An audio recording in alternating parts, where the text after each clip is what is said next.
Welcome back students. आज की अपनी इस वीडियो में हम HBSC 2024 का क्लास 12th का जो एग्ज़ाम हुआ है उसको हम डिस्कस करने वाले हैं।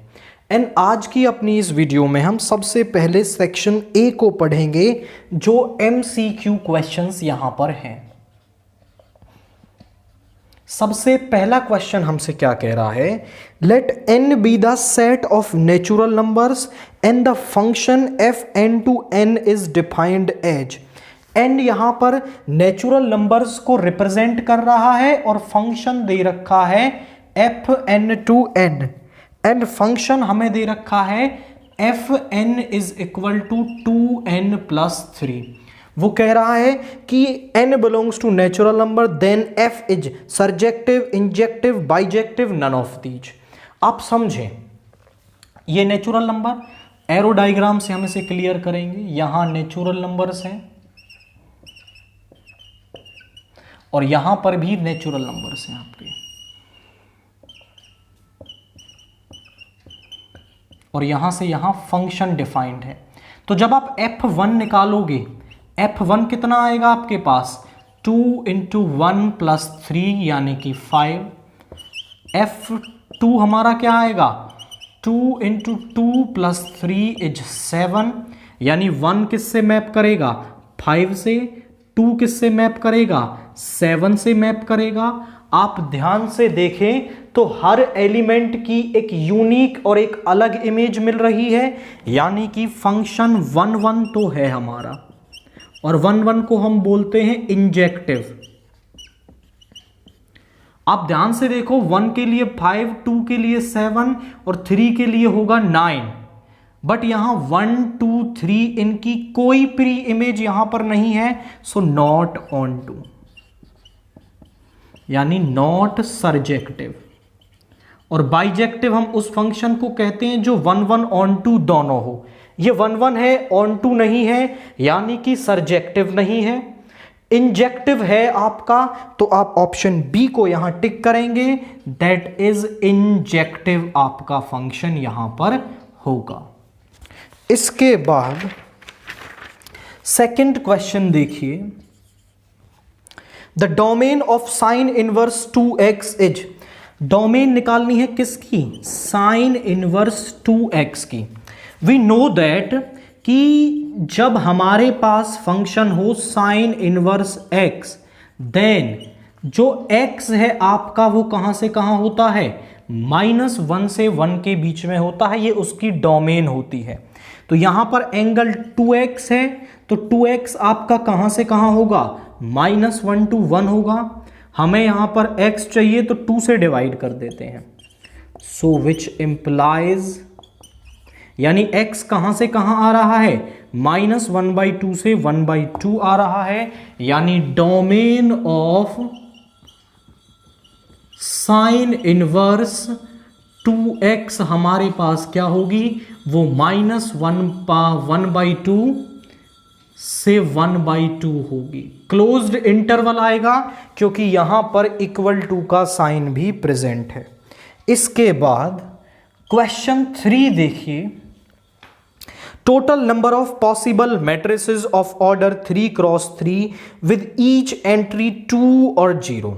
वो कह रहा है कि 3 क्रॉस 3 की एक मैट्रिक्स है इस तरीके से, यहां पर 9 एलिमेंट हो सकते हैं। इन 9 एलिमेंट्स की पोजीशन पर आपको 2 और 0 रखना है, तो आप कितनी मैट्रिसेस यहां पे बना सकते हैं। आप समझें, इनको एंट्रीज भी बोल देता है, एलिमेंट्स भी बोल देता है। एलिमेंट कितने हैं, एलिमेंट हैं 2, और पोजीशन कितनी है जिन पर हम इसे रख सकते हैं, वो है 9, यानी 2 की पावर 9 होता है आपके पास 5 1 2। तो यहां पर 5 1 2 मैट्रिसेस हम यहां पर बना सकते हैं। क्वेश्चन 4 देखिए, हमें डिटर्मिनेंट दे रखा है x2 18x is equal to 6 2 18 6। अब वो कह रहा है कि आप x की वैल्यू निकाल दे यहां से, तो डिटर्मिनेंट को एक्सपेंड करेंगे x square -36 is equal to 6 into 6 36 minus 36, ये 0 हो गया, इधर जाके ये positive. So x is equal to plus minus of 6। तो x की वैल्यू क्या आ गई? प्लस माइनस 6 आ गई। क्वेश्चन 5 देखिए,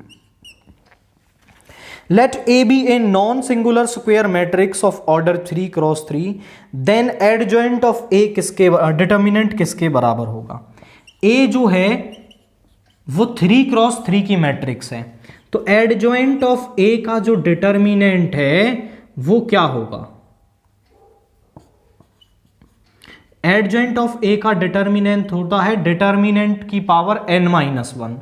n होता है ऑर्डर ऑफ मैट्रिक्स, वो 3 है, यानी डिटर्मिनेंट ऑफ A की पावर 3-1, यानी डिटर्मिनेंट ऑफ A का स्क्वायर यहां पर आएगा। अब उसने डिटर्मिनेंट ऑफ A की वैल्यू नहीं दी तो यहीं लीव कर देंगे, और अगर वो डिटर्मिनेंट ऑफ A की वैल्यू देता है तो वो यहां पर आपको पुट कर देनी है।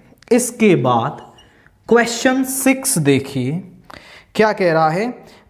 Derivative of sine log x with respect to x, y is equal to sine log x, इसका हमें डेरिवेटिव निकालना है विद रिस्पेक्ट टू x।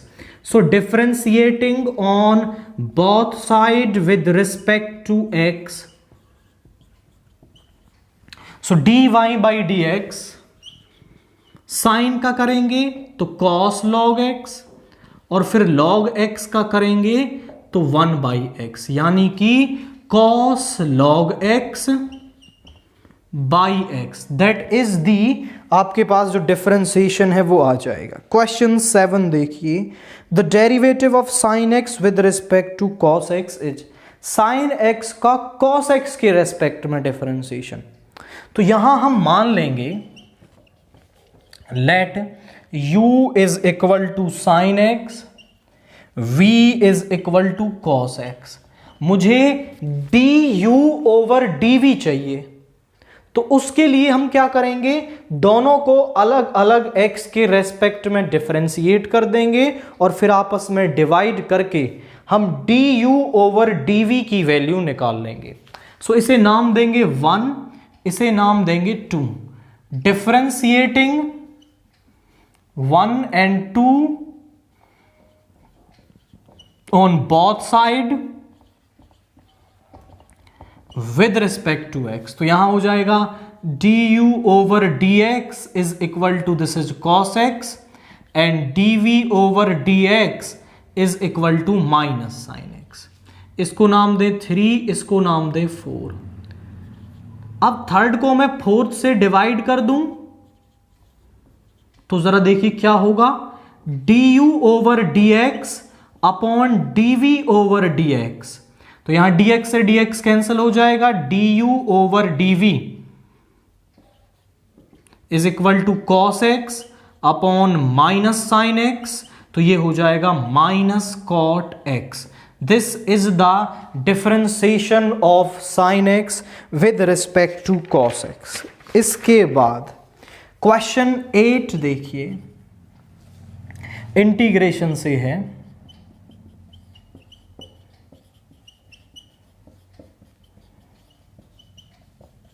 इसको अंदर मल्टीप्लाई कर लें, e की power x into sec x plus e की पावर x को बाहर रहने दें, sec x into tan x d x. अब देखो e की power x into function plus function का डिफरेंशिएशन, तो इसका आप डायरेक्ट भी कर सकते हैं। मैं सॉल्व करके बताता हूं, तो यहां पे आप लिखें e की power x into sec x d x plus e की power x into sec x tan x d x. अब according to the rule of ILATE, ये सेकेंड फंक्शन, ये फर्स्ट फंक्शन, केवल फर्स्ट इंटीग्रल को integrate करना है।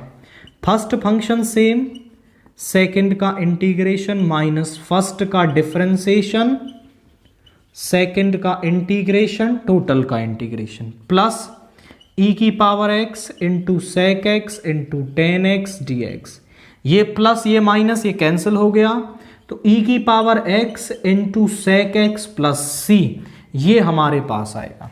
आप direct भी यहां पे कर सकते हैं, जब ऐसा केस आए e की power x into F X plus F dash x, तो ये हमारे पास बराबर होता है आपका e की power x into F X plus C के। तो आप चेक कर लें, e की power x into function, e की power x into function, this is the value of integration for this question. Question 9 देखिए, जो इंटीग्रेशन से दे रखा है I is equal to minus pi by two to pi by two sine की power 5x dx, इसकी value बतानी है। जब लिमिट हमें माइनस ए टू ए दे रखी हो तब हम फंक्शन को चेक करते हैं कि फंक्शन इवन फंक्शन है या ऑड फंक्शन है। उसके लिए हम फंक्शन में x की जगह माइनस एक्स रख देते हैं, तो साइन माइनस एक्स की पावर 5। हम जानते हैं कि साइन माइनस थीटा जो है वो हमारा माइनस साइन थीटा के बराबर होता है, तो ये बन जाएगा माइनस साइन एक्स की पावर 5, माइनस 1 की पावर ऑड नंबर माइनस आएगा और ये बन गया साइन की पावर 5x। ये एफ एक्स है तो f माइनस एक्स बराबर आ रहा है माइनस एफ एक्स के। सो दिस इज, यहां पर आप देखें तो which is a odd function, which is odd function.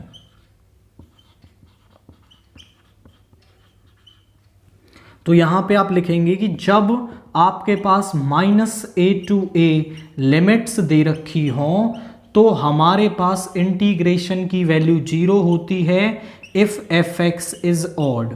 तो यहां पर ये जो आई है वो 0 के बराबर हो जाएगा, यानी इस इंटीग्रेशन की वैल्यू 0 हमारे पास आ जाएगी। क्वेश्चन 10 देखिए क्या कह रहा है, the area enclosed by the circle x square plus y square is equal to 2 is equal to x square plus y square is equal to 2। इसको आप लिख सकते हैं x square plus y square is equal to root 2 का square. ये एक ऐसा circle है जिसके की जो सेंटर है वो तो 0 है, ओरिजिन है, एंड जो रेडियस है वो रूट 2 है, यानी यहां से यहां root 2। So this is 0, this is root 2 comma 0। तो इसका एरिया निकालना है, तो हम फर्स्ट क्वाड्रेंट का एरिया निकाल दें और उसको 4 से डिवाइड कर दें तो एरिया ऑफ सर्कल हमें मिल जाएगा। So area of circle is equal to 0 to root 2, 0 to root 2 y of circle dx और इनटू में 4 कर देंगे। सो 4 इंटू 0 टू रूट 2, यहां से y निकालोगे तो इसको इधर ले आओ, रूट 2 का स्क्वायर माइनस एक्स स्क्वायर और y पे से रूट इधर आ जाएगा। यहां फॉर्मूला लगेगा आपका a square minus x square d x is equal to x by 2 same term आएगी plus a square by 2 sine inverse x by a plus C. तो यहां पर ये फॉर्मूला लगाएंगे x बाई 2, एक बार तो सेम टर्म आ जाएगी 2 माइनस एक्स स्क्वायर प्लस फिर उसके बाद ए स्क्वायर यानी कि 2 by 2 sine inverse x by root 2, और ये है आपका 0 से रूट 2। लिमिट पुट करेंगे तो जरा देखिए, जब यहां रूट 2 पुट करोगे रूट 2 का स्क्वायर हो जाएगा 2, 2 minus 2 is 0 plus sine inverse root 2 by root 2 minus 0 plus sine inverse 0, यहां 1 हो गया। साइन 1 किस पर होता है, इसको हम लिख सकते हैं sine pi by 2 minus sine 0 किस पर होता है, साइन 0 पर। तो साइन इनवर्स से साइन कैंसिल हो गया, that is pi by 2 minus 0। Okay, यहां पर एक वैल्यू 4 भी मल्टीप्लाई में है जो शुरुआत से आपको लिखनी है, तो यहां आ गया 4 इंटू पाई बाई 2 माइनस 0, यानी 4 इंटू पाई बाई 2। सो 2 से ये 2 कैंसिल हो गया, 2 पाई स्क्वेयर यूनिट्स। तो इस सर्कल ने जो एरिया कवर किया हुआ है वो 2 पाई स्क्वायर यूनिट्स है। क्वेश्चन 11 देखिए, the order and degree of the differential equation. हमें एक डिफरेंशियल इक्वेशन दे रखी है, that is 1 plus d y by d x का स्क्वेयर, इसका whole square is equal to d two y over d x square. तो यहां पर हमें इसकी ऑर्डर एंड डिग्री बतानी है। ऑर्डर क्या होता है हमारे पास, that is highest order derivative present in the differential equation, highest order derivative in differential equation. And degree क्या होती है हमारे पास, डिग्री होती है power of highest order derivative, power of highest order derivative. तो हाईएस्ट ऑर्डर डेरिवेटिव क्या है हमारा, यहां पर 2 है और उसकी पावर कितनी दे रखी है 1। So order is 2 and degree is 1 for this equation. इसके बाद क्वेश्चन 12 देखिए, integrating factor of the differential equation x dy by dx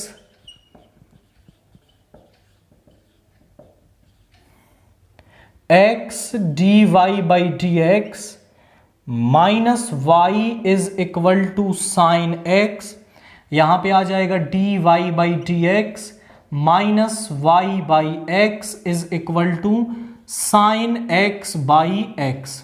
x common लेके इधर भेज देंगे। नाउ आप ध्यान से देखें तो ये एक लीनियर डिफरेंशियल इक्वेशन है, तो इसको स्टैंडर्ड फॉर्म के साथ कंपेयर करेंगे। Comparing first with dy by d x plus p y is equal to q. तो यहां से p की वैल्यू आ गई -1 बाई एक्स। इंटीग्रेटिंग फैक्टर हमारा बराबर होता है e की पावर p dx, यानी कि यहां हो गया -1 बाई एक्स डी एक्स।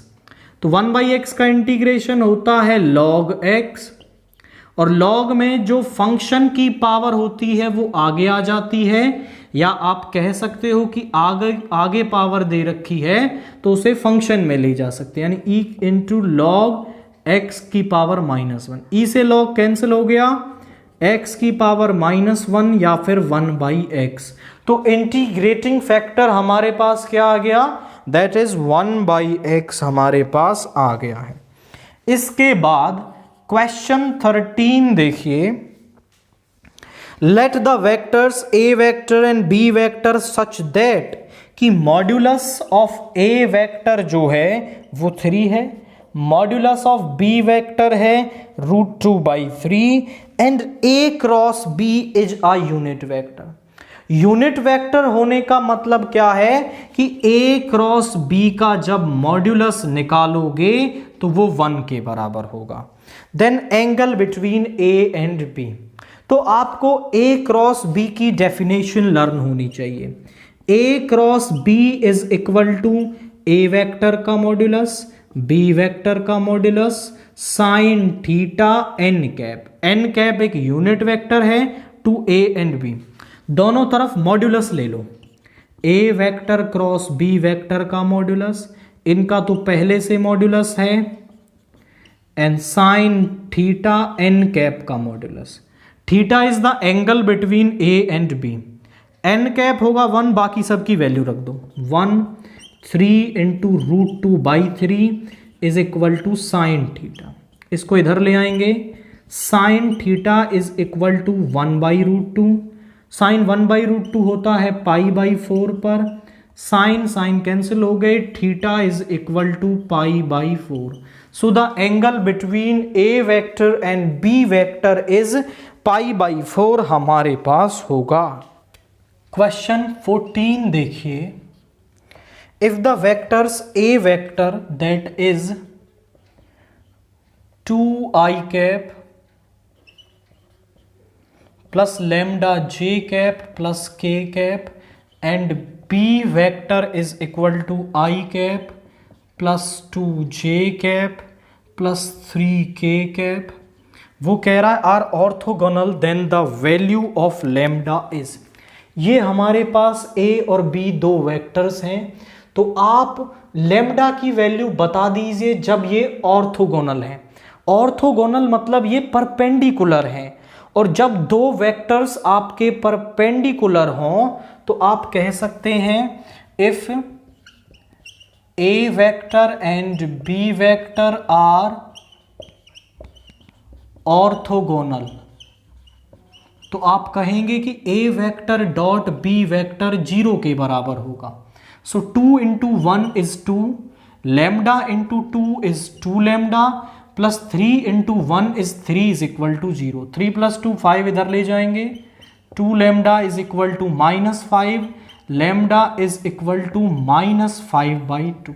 तो ये अब जब ऑर्थोगोनल है तो लैम्डा की वैल्यू -5/2 होगी।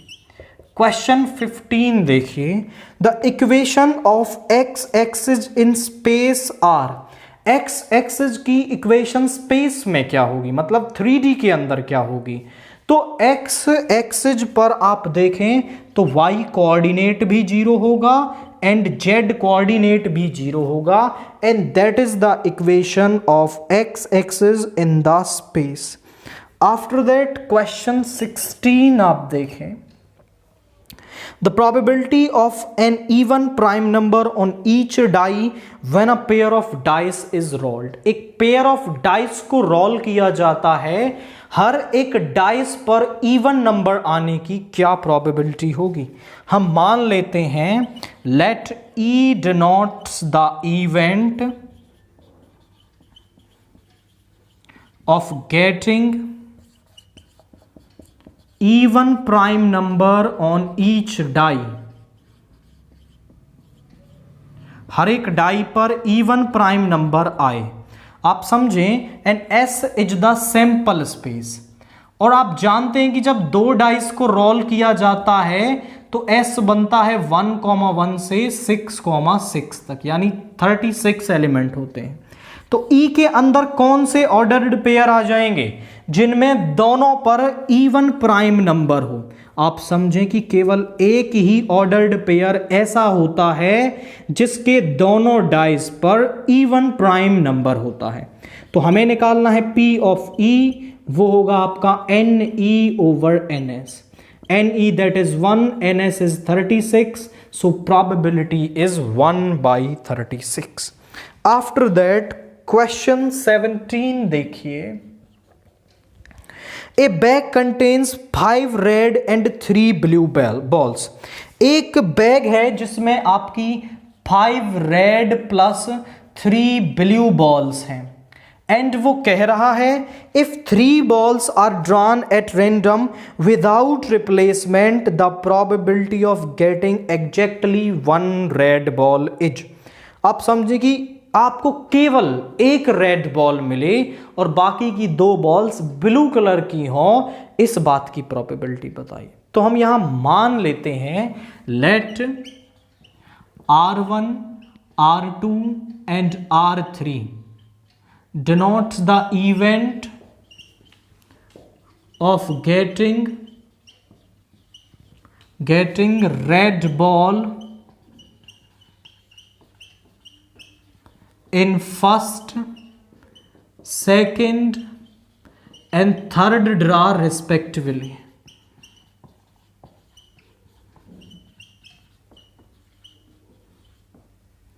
B1, B2, B3 ये है हमारे फर्स्ट में, सेकंड में एंड थर्ड ड्रा में ब्लू बॉल आने की प्रोबेबिलिटी इवेंट्स। तो हम यहां देखें तो आप देखिए लेट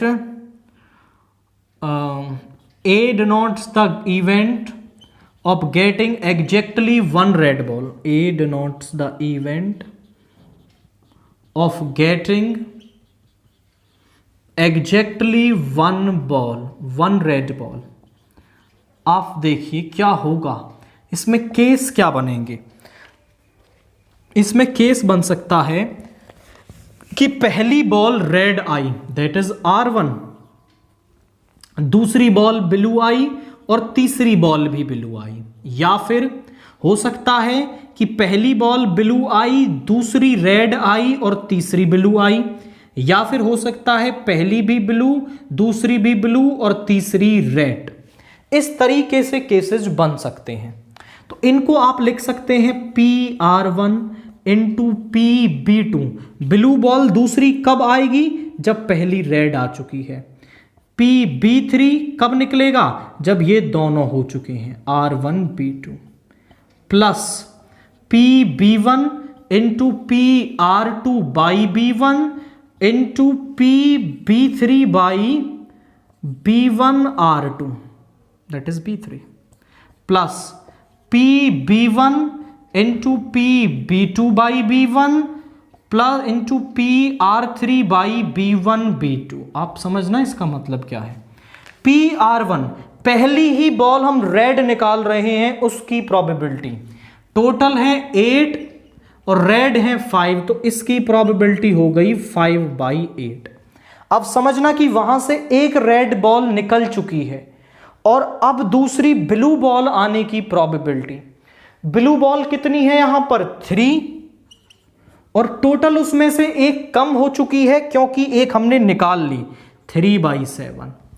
अब तीसरी ब्लू बॉल आने की प्रोबेबिलिटी क्या होगी? एक ब्लू भी चली गई यहां से, तो अब ब्लू है 2 और टोटल है 6, एक और कम हो गई टोटल, तो क्योंकि विदाउट रिप्लेसमेंट काम हो रहा है। अब पहली ब्लू बॉल आने की प्रोबेबिलिटी क्या होगी? 3/8। अब ब्लू एक चली गई तो रेड आने की प्रोबेबिलिटी क्या होगी?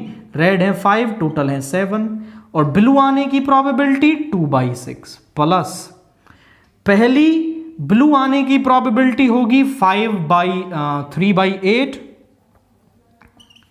दूसरी ब्लू आने की प्रोबेबिलिटी होगी 2/7 और ये होगी 3/6।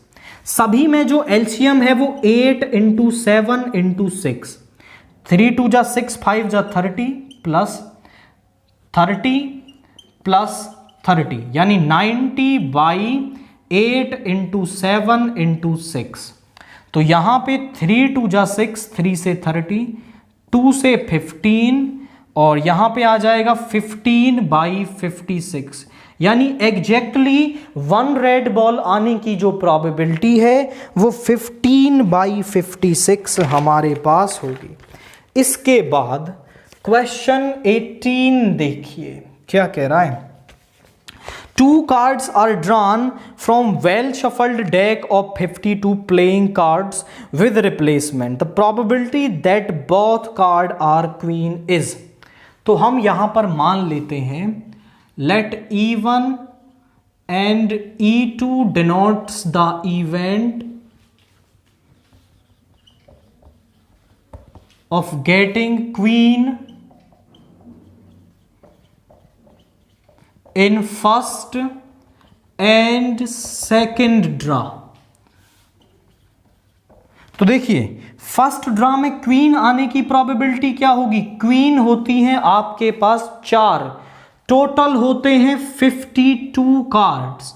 PE2 अभी देखिए क्योंकि विद रिप्लेसमेंट काम हो रहा है तो कोई चेंज नहीं आएगा, आपका क्वीन अभी भी इतनी है, सो दिस इज 4/52। आप इसे चाहो तो लिख सकते हो 1/13। Probability of getting both queen is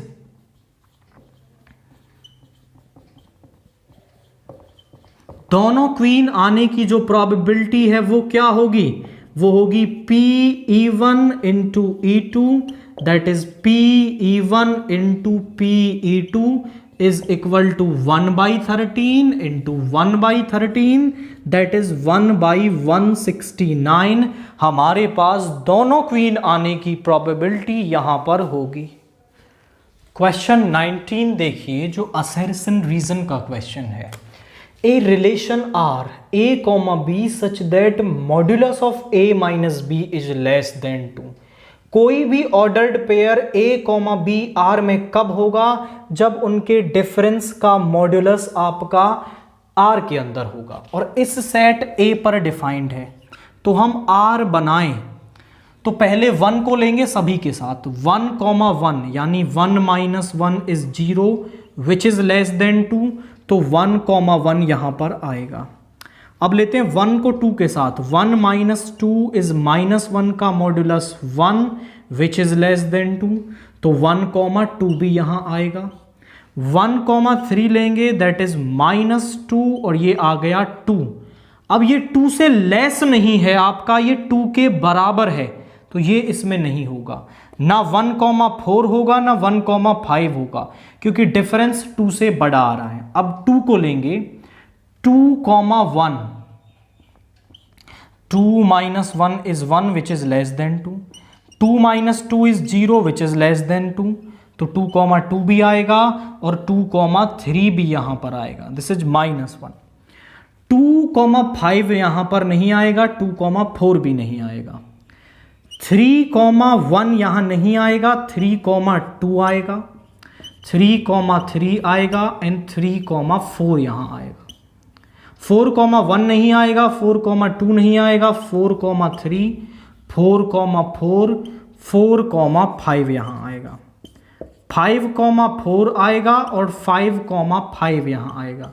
हमें केवल वो चेक करने हैं जिनका डिफरेंस आपका लेस देन 2 आ रहा है। किसी भी रिलेशन को हम रिफ्लेक्सिव रिलेशन कब कहते हैं? जब यहां 1 है तो 1,1, 2 है तो 2,2, 3 है तो 3,3, 4 है तो 4,4, 5 है तो 5,5। मतलब हर एलिमेंट का अपने साथ रिलेशन यहां पर अवेलेबल है। तो आप देखें तो यहां एवरी एलिमेंट, आप बोलेंगे for all a belongs to A, there exist a, a belongs to R, so R is reflexive. यानी असर्शन तो ट्रू हो गया कि ये जो आपका रिलेशन है ये रिफ्लेक्सिव है। रीजन को देखते हैं। A relation R on the set A is set to be reflexive for A, B belongs to R, B, C, A, C belongs to R. ये किसकी कंडीशन है? ये रिफ्लेक्सिव होने के लिए कंडीशन है? नहीं, ये कंडीशन है ट्रांजिटिविटी के लिए। तो आर इज फॉल्स, आप बोलेंगे A is true and R is false, हमारे पास यहां पर होगा। इसके बाद क्वेश्चन 20 देखिए, the angle between the straight lines is 90 degree. हमें चेक करना है कि इनका जो एंगल है वो 90 डिग्री है। तो सिंपल है, इनके डायरेक्शन रेशियोज 2, 5, 4, 1, 2, 3, इनका प्रोडक्ट यदि 0 के बराबर आ रहा है तो ये परपेंडिकुलर होंगे, इनके बीच का एंगल 90 डिग्री होगा। आप चेक कर लें, 2 into 1 plus 2 into 2, okay 5 into 2 plus 4 into यहां पर आपका -3 है, प्लस 4 into -3, चेक करो, 2 + 10 - 12 इज इक्वल टू 0। यानी ये बात सही है कि इनके बीच का एंगल जो है वो 90 डिग्री बनेगा। ये हमने कंडीशन यूज कर ली। रीजन क्या है? Skew lines are lines in different planes which are parallel and intersecting. आप समझो भाई, देखो ये 2 डायमेंशनल प्लेन है। यहां ये जो बोर्ड दिख रहा है ना, ये एक प्लेन है। अब इस प्लेन पर लाइंस या तो पैरेलल हो सकती हैं या फिर इंटरसेक्टिंग हो सकती हैं या फिर कोलिनियर हो सकती हैं। 3 केस बन सकते हैं। सिक्यू लाइंस होती हैं 3D में, जैसे ये एक लाइन और ये एक लाइन। अब आप चेक करें, ना तो ये पैरेलल हैं ना ही ये इंटरसेक्टिंग है। ये होती है skew lines at some distance. तो आप समझो कि क्या सिक्यू लाइंस इंटरसेक्टिंग होंगी? कभी नहीं होंगी, क्योंकि आप यहां पर देखें तो skew lines at some distance होती हैं आपकी। तो यहां पर आप देखें, skew lines are lines which in different planes which are parallel and intersecting, तो वो इंटरसेक्टिंग नहीं होती हैं। दूसरा, which are parallel, skew lines आपके डिफरेंट प्लेन्स में है तो वो पैरेलल नहीं हो सकती। पैरेलल लाइंस होती हैं जो सेम प्लेन में प्रेजेंट हो। तो यहां पर आप देखें, so A is true and R is false हमारे पास होगा। इसके बाद सेक्शन बी का क्वेश्चन 21 देखिए।